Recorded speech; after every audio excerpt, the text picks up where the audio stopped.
Bonjour à tous et à tous, et nous nous retrouverons non pas aujourd'hui pour une nouvelle vidéo, mais pour un nouveau format, j'ai nommé le podcast. Alors tout d'abord, surtout n'hésitez pas à vous abonner, à poser un like si le podcast vous a plu, et même nous dire dans les commentaires si celui-ci vous a plus plu que les vidéos ou si vous préfériez les interviews précédentes.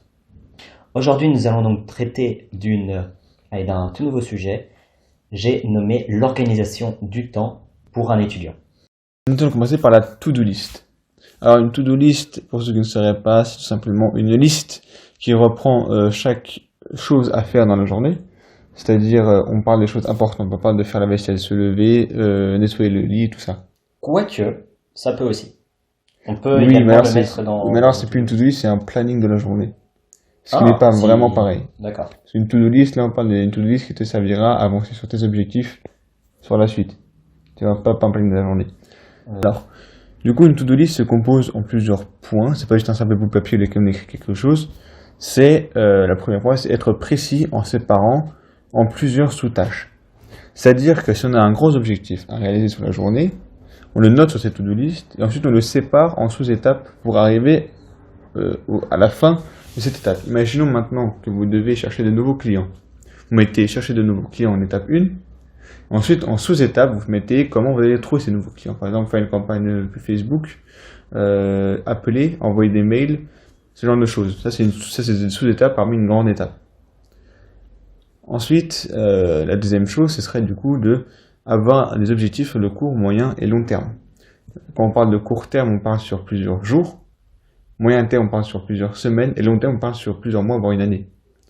Ce genre de to-do list, ce serait du coup une to-do list avec des objectifs assez conséquents sur le long terme, qui se réduit à des objectifs plus petits sur le moyen terme, qui eux se réduisent à des objectifs plus petits sur le court terme. Donc par exemple, en fait, c'est généralement le style d'objectif qu'on fait quand on fait une nouvelle résolution en début d'année. Exactement. Nouvelle résolution, c'est par exemple si on veut créer une entreprise l'année suivante. On se dit l'objectif 1, ce serait par exemple s'enregistrer aux yeux de l'État. Étape 2, ce serait du coup trouver le produit. Étape 3, ce serait lancer le produit.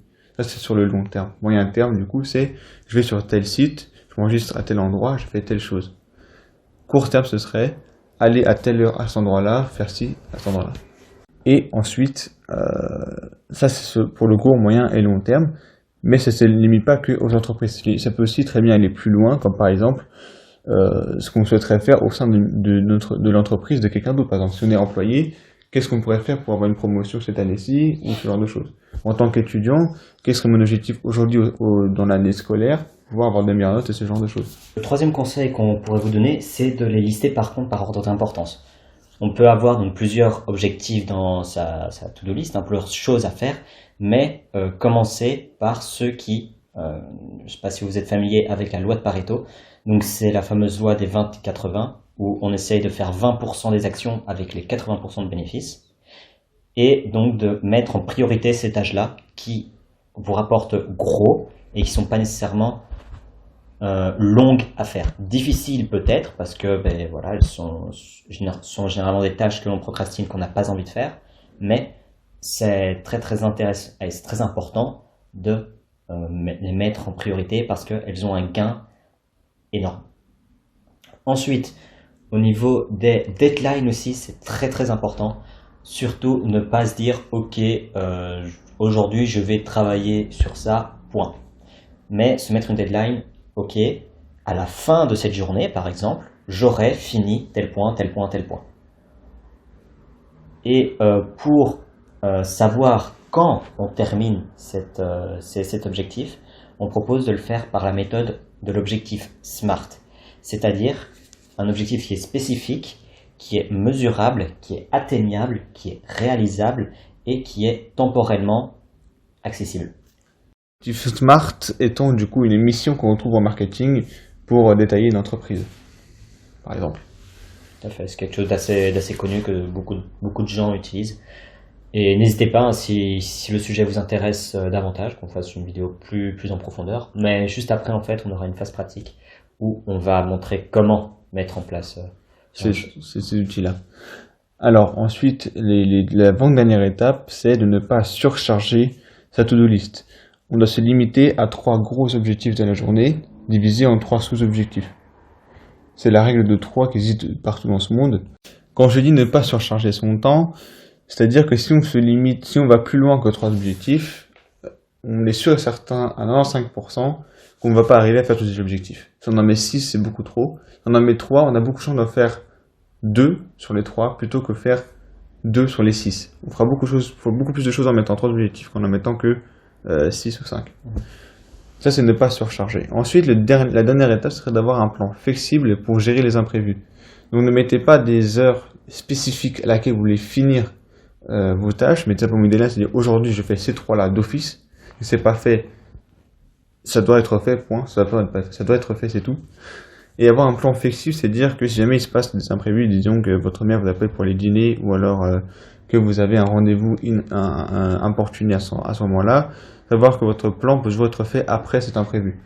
Voilà, tout simplement. Donc si vous avez un rendez-vous important qui fait partie de votre objectif et que soudainement il a été interrompu par tel ou tel imprévu, il faut savoir mettre ce meeting plus loin ou plus tôt en fonction de ce qui s'est passé. Donc privilégier le fait d'avoir plus une sorte de temps de travail. Pendant 1 heure, par exemple, tu te consacres à cette activité. Exactement, voilà. Et donc ton heure, elle peut on va dire, séparer en deux fois 30 minutes parce que entre 7 heures, tu as été mangé, par exemple. Voilà, exactement, ce genre de choses. Ouais. Voilà. Et là maintenant, du coup, on va passer à la partie pratique qui sont du coup l'utilisation des outils de planning. Ici, du coup, on va vous présenter Trello. Maintenant, on va se retrouver pour la présentation pratique des outils d'organisation de son temps. Et pour ça, je vais te demander de vérifier si tu es bien sur la vidéo et non sur le podcast. Fais en sorte aussi de l'avoir à côté de toi, comme ça tu vas pouvoir manipuler avec moi, prendre en main les outils avec moi et décider à la fin lequel tu préfères, lequel te correspondra le mieux. Donc pour cette partie, je vais te présenter Trello, Google Keep ainsi que Asana, sachant que Asana est un outil payant et que les 2 autres sont gratuits. Le premier outil que je vais te présenter, c'est Google Keep avec ses avantages, ses inconvénients et quelques possibilités d'utilisation. Donc tout d'abord, pourquoi Google Keep? C'est assez simple parce que Google Keep, c'est Google en fait. Donc en l'occurrence, tu auras accès à tout l'univers Google qui sera fourni avec. Et c'est vraiment très pratique si jamais tu veux connecter ton Google Keep avec ton Google Calendar ou si tu veux connecter ton Google Keep avec tes docs. Donc par exemple, si jamais tu veux organiser un événement, tu vas pouvoir le poster sur le Google Calendar et pouvoir le partager assez facilement à quelqu'un d'autre. Ce qui permet donc de venir au deuxième gros avantage de Google Keep, un compte Google. Alors tu peux partager ton rappel avec plusieurs personnes ou alors partager tes notes avec tout autant de personnes. C'est assez simple d'utilisation et donc honnêtement c'est très pratique. La première fois que tu vas te connecter sur Google Keep, tu vas avoir Google qui va te demander est-ce que tu veux laisser le thème blanc ou est-ce que tu veux activer le thème sombre ici. Moi personnellement je l'ai activé et je te conseillerais d'en faire pareil parce que si tu travailles longtemps, le thème clair risquerait de t'abîmer les yeux assez violemment. Donc je te conseille de garder le thème sombre. Au niveau des notes et des rappels, il n'y a pas énormément de différence entre les deux. C'est juste, c'est comme un libellé, hein, il le sépare lui-même, mais c'est foncièrement la même chose. Sauf que les rappels ont une deadline, on va dire, tandis que les notes n'en ont pas. Par exemple, petit exemple de notes. Qu'est-ce que moi, si je veux faire mon tournage de vidéo, qu'est-ce que je ferais? J'écrirais tout d'abord le titre, hein, tournage donc de vidéo, et alors je mettrais le titre, donc organisation étudiant. Et je mettrais plusieurs notes. Par exemple, je mettrais sous forme de points, donc point 1, point 2, point 2, j'arrive pas à écrire, c'est trop bien. Hop, on va corriger ça tout de suite. Voilà, point 2, point 3, point 3, etc. Si je veux, je peux transformer ça sous forme de rappel. Donc par exemple, je peux le mettre sur mon Google Calendar et tous les X jours ou tous les jours, il y a Google Calendar qui va me rappeler, ah tiens, tu dois travailler sur ta vidéo, c'est maintenant. Je peux mettre également des collaborateurs, si je veux, donc je tape le nom de l'adresse mail de Adrian. Je peux également donc modifier la couleur, hein. Par exemple, si je veux que ça apparaisse en vert sur toutes les notes qui concernent le YouTube, ou alors je peux même mettre rouge, hein. Le rouge, rouge, rouge qui est ici. Je peux faire en sorte que ça ressorte plus facilement, ou alors je peux directement le mettre dans un libellé, hein. Je peux créer une sorte de classeur YouTube. Hop. Et ici, je peux ajouter un libellé YouTube, où ce sera mis en dessous, on va dire, la catégorie, l'endroit où je suis censé retrouver ce point-là. Je peux également rajouter une image.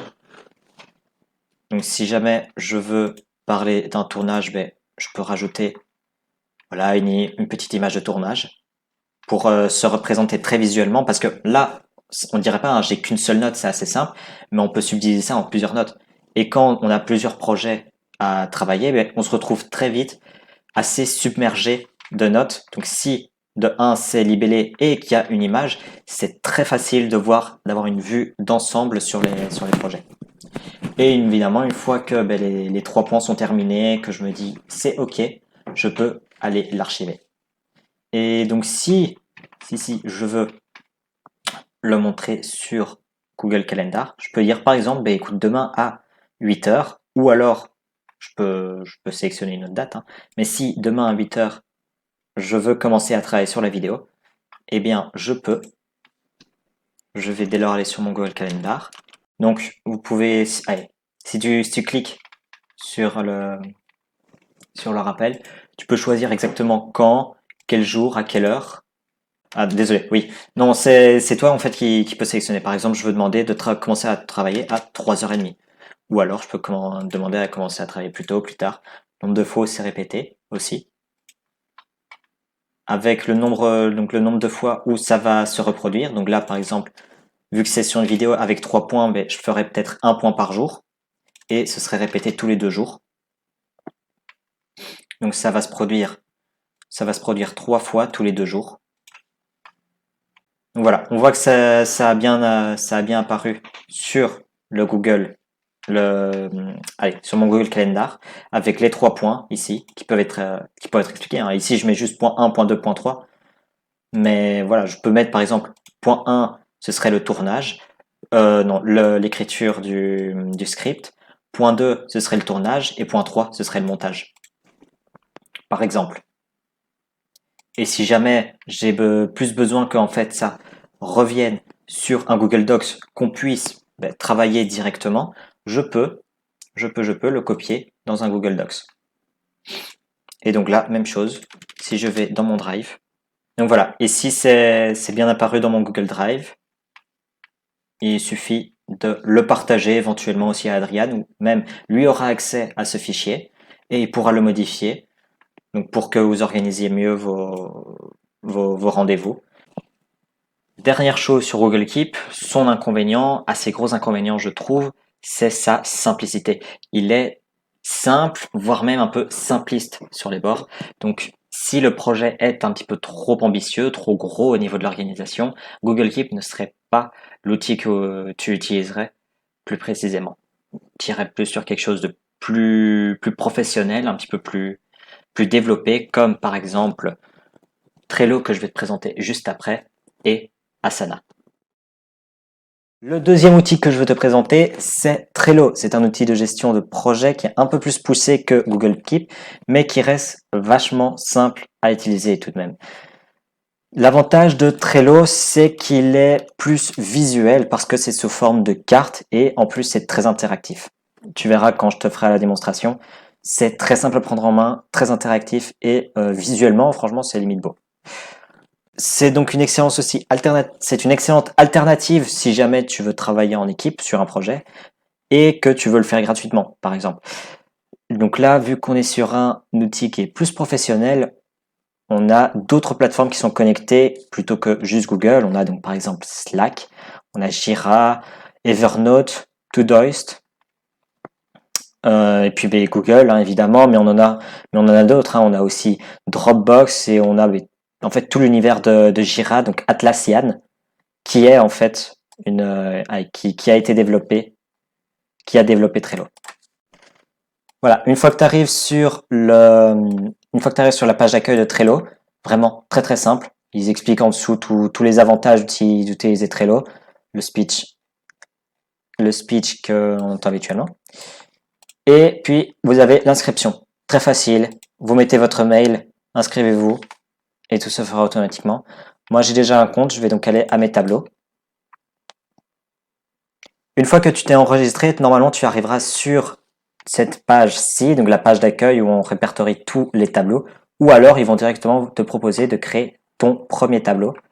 Et je t'invite donc, ici je vais créer un tableau personnel, hein, ou alors je peux même le mettre d'ici.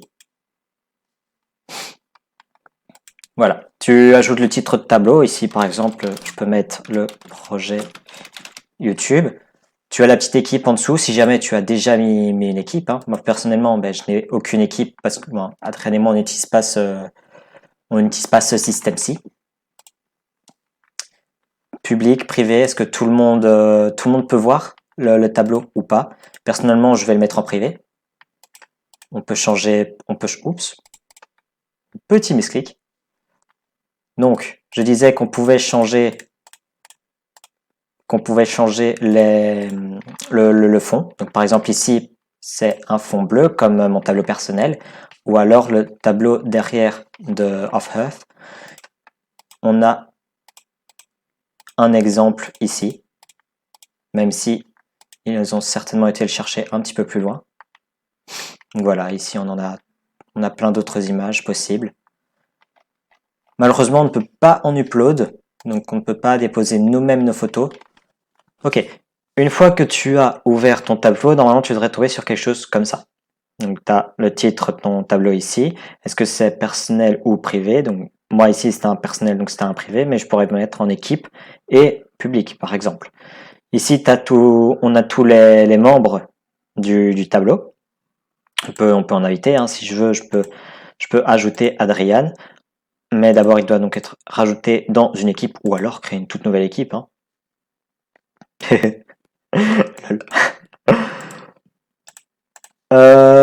Oui. Qu'est-ce qu'on va faire à ce niveau-ci? On va commencer à créer des listes. Par exemple, plusieurs choses que l'on va faire, plusieurs étapes au niveau de l'organisation. Par exemple, ici pour le projet YouTube, on va commencer par la préparation. On va donc préparation, tout à fait, préparation, merci Diego. Donc, au niveau des prépas des vidéos. Ensuite, on aura les tournages, principalement. Et enfin, on aura une liste avec la post-prod, donc tout ce qui est editing, et etc. Et préparation de la vidéo, poster une autre vidéo, etc.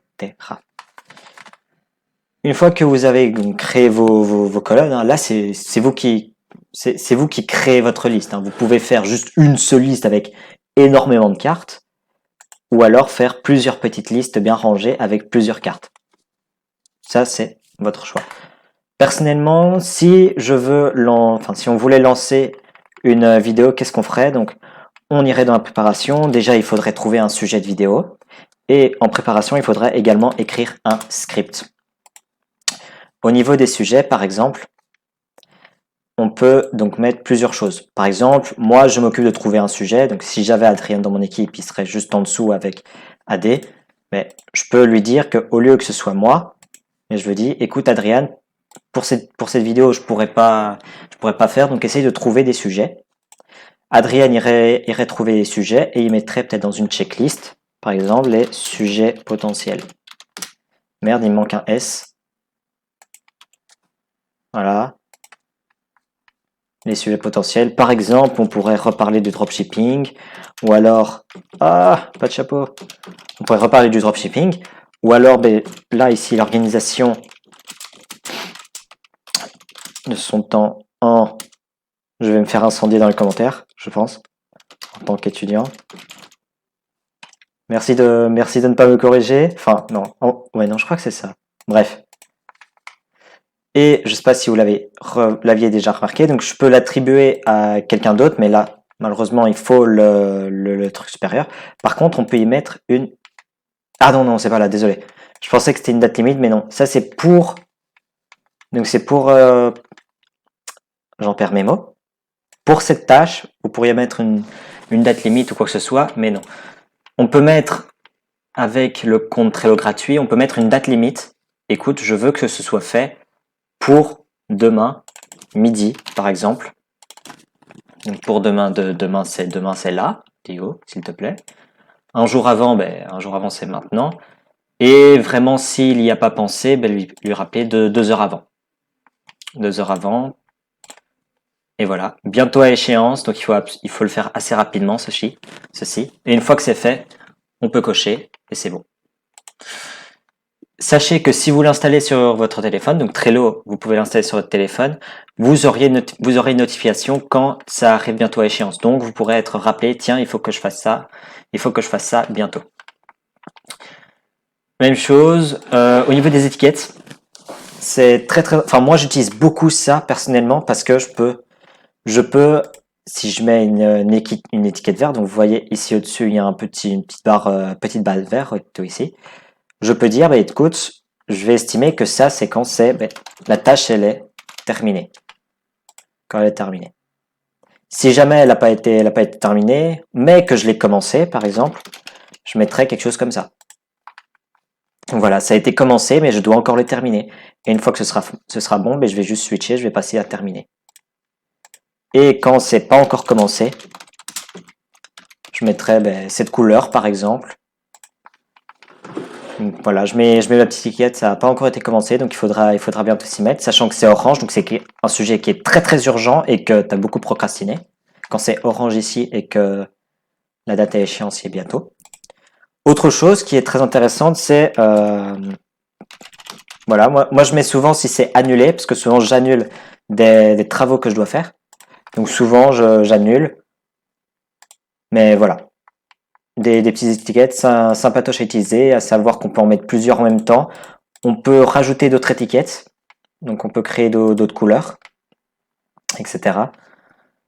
Mais voilà, vous en faites ce que vous voulez. Moi, je trouve ça très très pratique. Donc les membres c'est vu, les étiquettes c'est bon, la checklist c'est pour ceci. On peut mettre des petits commentaires si jamais je dois envoyer quelque chose à Adriane. D'écrire aussi, écoute, ce sujet, écoute, chercher des sujets de vidéos pour la prochaine, etc. Voilà, la description, des petits commentaires. Par exemple, je pourrais dire à Adriane, pas le drop shipping car j'aime pas ça et on l'a déjà fait. Voilà, argument massue à la fin, par exemple. Pièce jointe, donc vous pouvez rajouter n'importe quoi, hein. Vous pouvez rajouter un fichier vidéo, vous pouvez rajouter une image, etc., etc. Même chose, image de couverture, si vous voulez que ça apparaisse au-dessus, juste ici. Mais si vous mettez également une pièce jointe avec une image, sachez qu'elle apparaîtra aussi comme ça. Les power-up, il me semble que c'est payant la plupart. Il me semble que les power-up sont payants, donc on va pas s'en occuper là-dessus, sachant que j'utilise très très peu ces choses-ci. On peut copier comme ça, créer un petit modèle et suivre qui est aussi important. Suivre, c'est si jamais Adrien fait une modification, en fait, je vais recevoir donc si Adrien fait une modification, je vais recevoir une notification, punaise, je vais y arriver, une notification que il y ait eu des changements. Donc par exemple, il a rajouté un commentaire ou alors il a effectué ce sujet, il en a barré un ou il en a rajouté un par exemple. Voilà, ça permet d'avoir une communication plus fluide à ce niveau-ci. Et voilà, une fois que c'est fait, une fois que le sujet a été trouvé, on peut l'archiver et alors il part. Même chose hein, pour le script. Et voilà, c'est ainsi de suite. On fait la même chose, on rajoute les membres, on rajoute le checklist, la date butoir. Les étiquettes, est-ce que ça a été commencé ou pas? Ou est-ce que je veux juste une étiquette bleue parce que j'aime bien le bleu? Voilà. Si jamais tu veux passer Trello au niveau supérieur, donc il y a Trello Gold qui est donc ici à 3 euros, donc 3 euros par mois. Si tu le fais, si tu payes tout donc tout en un an. Ou alors tu as 5 euros par mois, mais là c'est paiement mensuel, c'est débité de ta carte directement. À savoir, oui, que c'est bien, c'est en dollars US, hein. C'est en dollars US. Donc la conversion, ben, vous la faites assez rapidement. Ça doit faire quoi? Plus ou moins une grosse quarantaine d'euros ici. Et puis là, c'est allez, 4 euros et quelques par mois. À savoir que le Gold donc vous donne accès à beaucoup plus de choses. Donc déjà plus de place pour les pièces jointes si tu veux. Donc si tu es du genre à mettre beaucoup de pièces jointes, moi je sais que ce n'est pas mon cas, mais il y en a énormément qui le veulent. Alors les power-up, les power-up qui permettent d'avoir des tableaux qui sont beaucoup plus dynamiques et automatisés. Donc si jamais tu complètes un truc d'un côté, ben, ça va le compléter dans plusieurs autres choses, ou alors intégrer d'autres nouveaux systèmes, on va dire, dedans qui ne sont pas répertoriés gratuitement, que je ne peux pas te présenter. Des stickers, plus de place et beaucoup d'optimisation au niveau de l'enregistrement. Quand tu as des tâches répétables, tu vas pouvoir pas copier-coller réellement, mais remettre plusieurs fois les mêmes tableaux, par exemple. Donc, c'est tout pour Trello. Maintenant, on va passer sur Asana. Pour Asana, là je suis actuellement donc sur la version gratuite, qui est donc assez peu remplie et ressemble beaucoup à Trello. J'avoue que j'aime moins. J'aime moins parce que on peut pas faire grand chose. On peut juste dire est-ce qu'une tâche est terminée et est-ce qu'elle est bientôt terminée. Par exemple, termine la configuration de mon premier projet, par exemple. Ils m'ont dit la date échéance c'est pour lundi. Et allez, si je voulais le faire pour aujourd'hui, j'aurais pu le faire glisser. Hop, hop, hop, je peux pas le faire glisser du tout. Marqué pour aujourd'hui, voilà. Il me semblait bien. Voilà. Tout ça va être terminé pour aujourd'hui, mais je trouve que c'est assez peu détaillé comparé à ce qu'on pourrait avoir sur Trello, par exemple. Ce qui est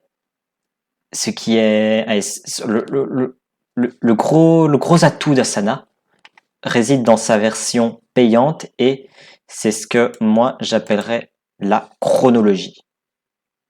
La chronologie, et donc c'est tout ça, c'est le tableau.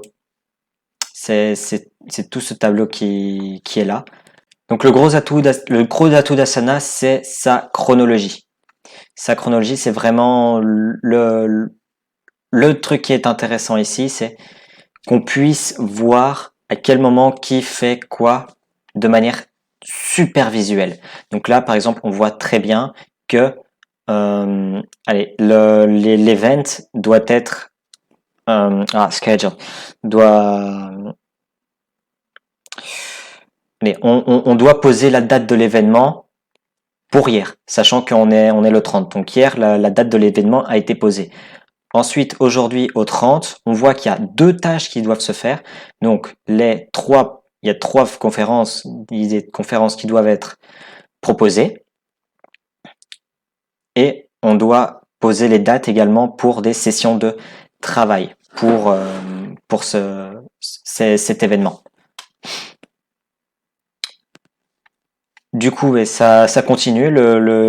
On voit ici toujours relié au reste et que tout doit être terminé. Donc le nom de l'événement et le thème de l'événement doit être terminé pour le 3, donc pour dans 3 jours. C'est vraiment très visuel avec les flèches qui indiquent les différentes étapes à accomplir et enfin la date qui disent ok, aujourd'hui qu'est-ce qui doit être fait, ça très bien, on le fait et point.